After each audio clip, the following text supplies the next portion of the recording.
മുട്ടുന്തല മഖാം ഉറൂസ് December 2 മുതൽ 10 വരെ തീയതികളായി നടക്കും. ഒരുക്കങ്ങൾ പൂർത്തിയായതായി ഭാരവാഹികൾ വാർത്താസമ്മേളനത്തിൽ അറിയിച്ചു. ചരിത്ര പ്രസിദ്ധമായ കാഞ്ഞങ്ങാട് മുട്ടുന്തല മഖാം ഉറൂസ് ഡിസംബർ 2 മുതൽ 10 വരെ തീയതികളിലായി നടക്കും. മത, സാമൂഹിക, സാംസ്കാരിക, ജീവകാരുണ്യ രംഗത്തെ നിരവധി വ്യക്തികൾ പങ്കെടുക്കും.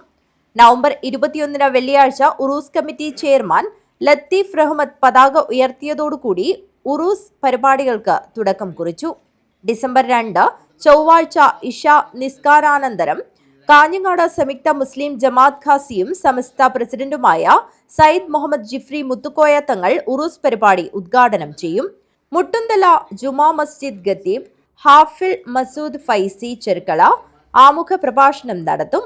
തുടർന്ന് ഓൺ ഇന്ത്യ മെഗാ ദഫ് മത്സരം നടക്കും.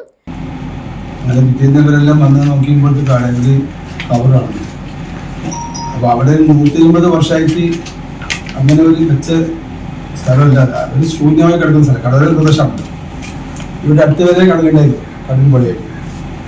എൻ്റെ ചെറുപ്രായത്തിൽ ഞാൻ ഇവിടുത്തെ പേര് തോന്നിക്കൊണ്ടൊക്കെ വന്നിരുന്നു. പിന്നീട് നമ്മൾ നീങ്ങി പോയതാണ്. അന്ന് ഈ ശവകളിലും തുറന്നു നോക്കുമ്പോഴത്തേക്ക് കാണാൻ കിടക്കുന്നുണ്ട്.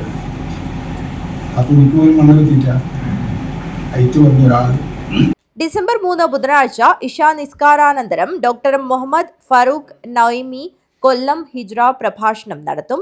ഡിസംബർ 5 വെള്ളിയാഴ്ച ഇഷാ നിസ്കാരാനന്തരം പ്രമുഖ മദീഹിങ്ങളായ ത്വാഹ തങ്ങൾ, സുഹൈൽ ഫൈസി കൂവോട്, നാസിഫ് കോഴിക്കോട്, ഷഹീൻ ബാബു, മുയ്തീൻ ബാംഗ്ലൂർ, ഗാജ ഹുസൈൻ ദാരിമി വയനാട്, സുനീർ പാറാൽ എന്നിവർ ഇഷ്ക മജ്ലിസിന് നേതൃത്വം നൽകും. ഡിസംബർ 6 ശനിയാഴ്ച പ്രമുഖ വായി ഹാഫിൽ EP അബൂബക്കർ ഖാസിമി പത്തനാപുരം മുഖ്യപ്രഭാഷണം നടത്തും. സമാപന ദിവസമായ ഡിസംബർ 10 ബുധനാഴ്ച ലുഹർ നിസ്കാരാനന്തരം വൈകിട്ട് 3 മണിക്ക് ഒളവണ്ണ അബൂബക്കർ ദാരിമി ഉസ്താദിന്റെ നേതൃത്വത്തിലുള്ള ആത്മീയ സദസ്സും മൗലീദ് പാരായണവും കൂട്ടപ്രാർത്ഥനയും നടക്കും. കാഞ്ഞങ്ങാട്ട് നടന്ന വാർത്താ സമ്മേളനത്തിൽ സൺലൈറ്റ് അബ്ദുറഹ്മാൻ ഹാജി, റഷീദ് മുട്ടുന്തല, ലത്തീഫ് റഹ്മത്ത്, ഇർഷാദ് സൺലൈറ്റ്, ഫറൂഖ് സൂപ്പർ, ഉസ്മാൻ പാപ്ലി എന്നിവർ സംബന്ധിച്ചു. News bureau, Kanhangad.